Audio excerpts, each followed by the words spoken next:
Hello guys, welcome to Redditor's Revenge. Here we post amazing revenge stories daily. And if you want more content like this, please do subscribe to the channel and stay tuned with us. Moving to our today's first story, about OP's adoptive mother who adopted her solely to demonstrate that she is not racist, and to boost her image. But the truth is something else, which OP exposed publicly.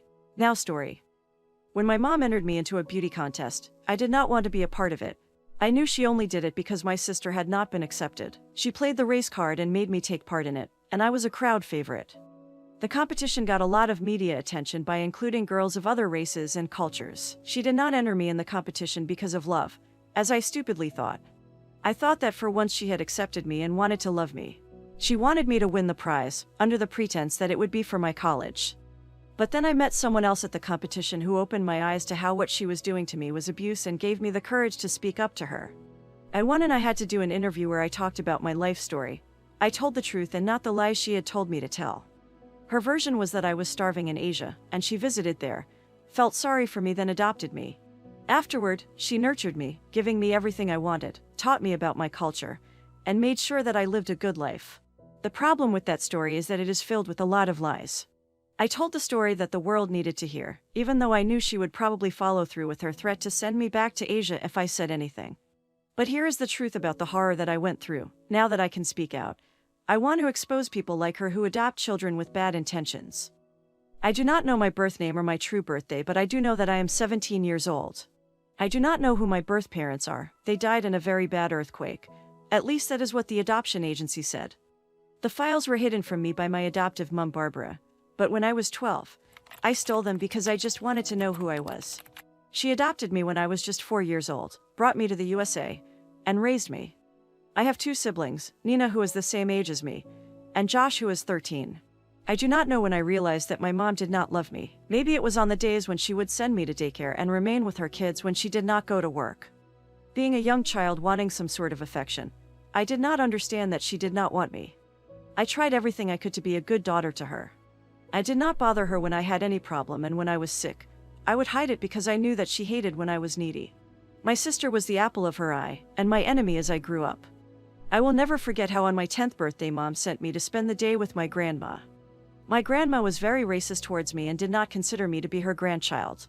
Mom said that she did not have the time to babysit me because she was busy with work. And you know what my grandma said to me? She said words that I will never forget. "You are not her child. So how can you think she will do anything special for you? You are ugly, look at your eyes." My eyes were the thing I hated the most about myself, along with my hair. She always made me keep it short because it was too ugly for her. She said that I was the ugliest of her kids, but it was not my fault, it was my parents' genes. That was the first time that I knew I was not her child. I had lied to myself that I had just come out different from my family. But the constant teasing by my neighbors, in the all-white neighborhood, soon made sure that I knew that I was not her biological child. The first time I saw a person that looked like me, it was my teacher at school. She was my favorite teacher because we would talk at lunch, and she would tell me about her country. The other kids would be mean about it and say that she was my mother, but I did not mind. I wished that she was my mother. She encouraged me to do well in school, and by the time I was 12, I was able to be moved to advanced classes. I went home on that day and proudly told my mom because I hoped she would be proud. She told me that at least she was getting value for her money. It was not like my mom was always mean to me. Sometimes, she would take only me to her business lunches, dress me in my cultural clothes, and introduce me to her colleagues. She would tell the story of how she adopted me and saved my life, and her colleagues would praise her. And my job was to smile and say what a kind person she was. I am ashamed to say that I liked when she took me to dinners. This was the only time she would hold me because normally, she found me very disgusting. After the dinners, she would change and start making fun of her colleagues, especially those who were not white. She would say that she could not believe that she had to answer to a black person, and if it was the good old days, she would not have to do so. She made fun of anything ethnic or not remotely Western, saying slurs that my brother and sister would use against me. The closest thing I got as a compliment from her was that at least my skin was white. If she was drunk enough, she would pretend that I was white. Her rants would carry on into the night if she had a bad day. Even if someone cut the line while she was at the grocery store, it would somehow be my fault. "It is because of you, immigrants. It is like there is a pipeline from here to Asia," was her favorite line to use. I tried to be whiter, in the hopes that she would finally accept me. I bleached my hair so that I was blonde, tried wearing contact lenses, and seemed more white. She did not notice when I tried to impress her. She would tell me that I looked ridiculous and would never be related to her. I still think of myself as a burden to this day, but my therapist is helping me to undo that. I was never handed anything, I had to earn it. On top of school, I had to clean the whole house. This started when I was in my teens. I was never allowed to go out anywhere. My access to a phone and computer was strictly for school purposes. While my sister was out living her own life, I did all the cooking and cleaning in the house. If I did not do it the way that she wanted me to, I would lose a privilege. If I cooked burnt food, I would lose the lock to my room, for example. This was very thrilling for my siblings because they would take turns pushing my door open when I was in the room. All of my clothes were hand-me-downs from my sister, which were much too big for me. Because of my genes, I am very short and slim, which my sister has always been jealous of. So, you must wonder why I did not do anything, and this must all seem ridiculous to you. My therapist says that I developed a dependency on her. Even if I hated her, I would not leave. She was still my legal guardian and main provider, and the main thing she threatened me with was to tell me she would send me back to my country if I became a burden to her. She would show me pictures of how poor people were in my country and made me tell her that I was grateful that she saved me. In time, I knew that she only adopted me because she wanted to hide her racism. She told me so herself, not admitting that she was racist but saying that I came with an advantage. You must be wondering where her husband, my dad, was in all this. I never really knew him. He was in the military, and when I was 9, he never came back home. I did not have a close relationship with him, but they were always fighting when he was home and Mom would look so sad. I would comfort her because I did not like when anyone was sad, and she would let me. But later on, it would be back to normal, and I did not have any right to tell anyone that she was sad. Around the time that my sister and I turned 17, Mom wanted her to enter an amateur modeling competition. But when my sister was unable to pass the initial audition, she made me go when there was a second opportunity. I did not want to model because I was only interested in books, but she convinced me. My story won over the judges, and I entered the competition. She promised me that the money would be mine, and she just wanted to enter the competition so her friends and the community would envy her. Her friends were just like her, and whenever they visited, they made me serve them, even if I was trying to study at the time. I agreed only because of the prize money and hoped that I would be able to escape her soon. There was a woman who was one of the hosts of the competition who I got close with. My mom took her time to fetch me from any event or training that I had for the competition because my sister would be doing something else at the time. I would help Lara pack up her stuff and we would talk, and we got closer with time. She told me her life story of growing up in an abusive home and then getting married to an abusive man later on in her life. When she talked about the things they did, they felt so familiar with how I was treated by my mom. In the beginning, I was scared to say anything to her, in case she asked my mom. My mother was old-fashioned when it came to punishing only me and would beat me up when I made her too angry. She had stopped when I was doing the competition, but she would starve me for days on end when I annoyed her. She also wanted me to lose weight so that I could win the competition. She had a good reputation in town as a humanitarian and wanted to be a counselor, so my winning would do great for her image. But the starvation led me to have headaches and to mess up a bit during the entire competition. One day I ended up crashing, then Lara gave me some food to eat and I felt better. Then, she told me to tell her what was going on, and I told her everything I had been put through in the past years. She helped me in so many ways, more than I can mention here. When I won, I decided to speak up. Even if I did not win, I planned to say something. I gathered enough courage, and I told the truth to the entire audience. Her bosses and members of the town council were present during my interview. They asked me simple questions, in the beginning, then they asked me what my biggest fear was and I said, my mother. They asked me to explain, and I spilled everything. The interview blew up because there were journalists present and people who posted on social media. She was forced to run away from the venue because of the people who were very angry about what she had done to me. The whole day, I was getting calls from local newspapers, strangers, family members, and then Child Protective Services. They let me stay with a kind middle-aged lady for a few days while they did an investigation into my mother. There were mixed reactions to the confession that I had made. My mom was saying that I was lying, and it was just my way of trying to slyly win the competition. She also denied the claims of being racist, but now that it was public, some workers said she had been racist to them.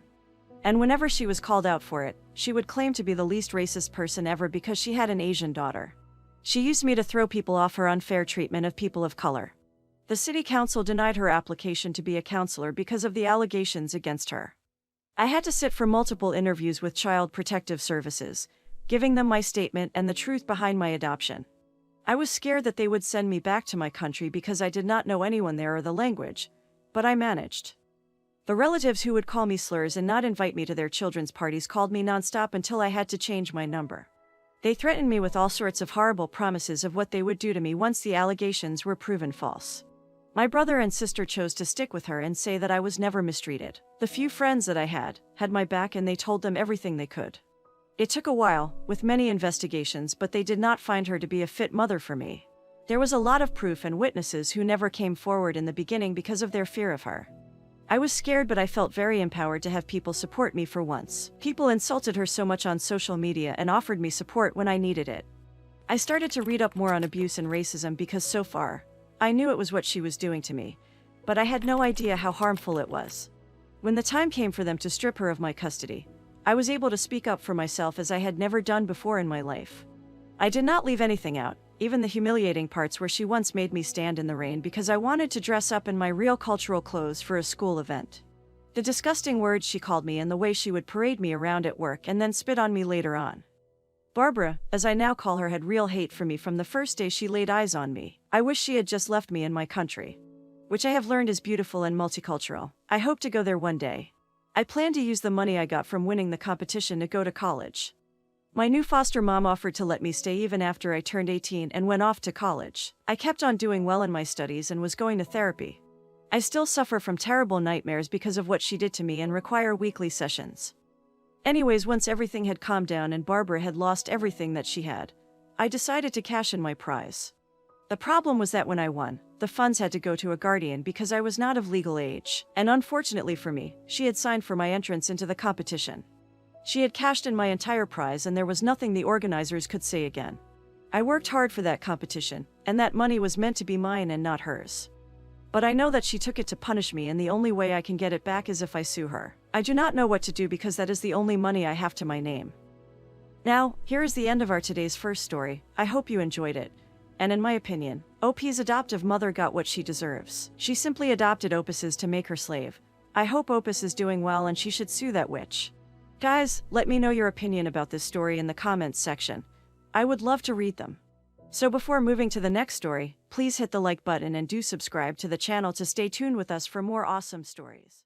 Now, moving to our second story, which is short but is still a satisfying story, about how OP ruined her boyfriend stalker ex's online career after she harassed OP and her boyfriend. Now story. My BF and I started dating about a year ago. It's been great. We get along amazingly, we've moved in together, and are ready to start a life together. There's just one issue. My BF, we'll call him Alex, as this ex, we'll call her Daisy, whom he was with for about 3 weeks. They weren't serious, they met through his friends when he was 23 and extremely depressed. They pretty much only had sex and did drugs together. Fast forward to 6 months into our relationship, and she follows me on Instagram. At first, I was surprised, I didn't know her, but man was she beautiful. After talking to Alex about this beautiful girl, I said her name. I thought he saw a ghost. Come to find out, this girl has been stalking him for quite a while. Somehow she found out we are together and have moved to stalk me. I don't know what all she did to him, but some examples he's told me. Kept, she sent him a Polaroid of her, Lady Bits. She showed up at his house while he was on vacation, and waited nearly 4 hours for him. She left notes on his car, and she showed up at his mom's house begging to see him. He's only kept these as evidence if she does something worse. At first, it wasn't an issue for me. I thought, how bad could it possibly be? It started with liking and unliking everything on my Facebook, Instagram, to adding my mom on Facebook, then moved on to find out my address, phone number, and closest friends. I was freaked out in private, deleted all my socials, moved back in with my dad for safety, and changed jobs and my number. Alex got tired of me hiding offline and in real life from this girl, so he did his own research. He found out that her main profiles, under a fake name, had nearly 10K followers individually, and almost 40K together. She was making around $1,600 per month off these socials. I found this out afterward. Her pages were mostly animal related, but she made a point to make herself seem as classy as she possibly could online. I'm probably wrong, but I posted a blurred picture of the Polaroids she sent Alex, screenshots of all the creepy texts, door cam footage, and pretty much everything she had done to me and Alex throughout our relationship and before. I also found her boyfriend's number and sent it all to him. This ended her online career almost immediately. She lost the majority of her following, a couple of collabs, her monthly income, and her relationship. She ended up having to move back across the country with her mom. My mom thinks I am the a-hole and I should have just let it go because it's an innocent obsession. But my dad thinks I did the right thing, because I had asked her to stop numerous times and become scared of what she would do to me, and is calling my mom the a-hole.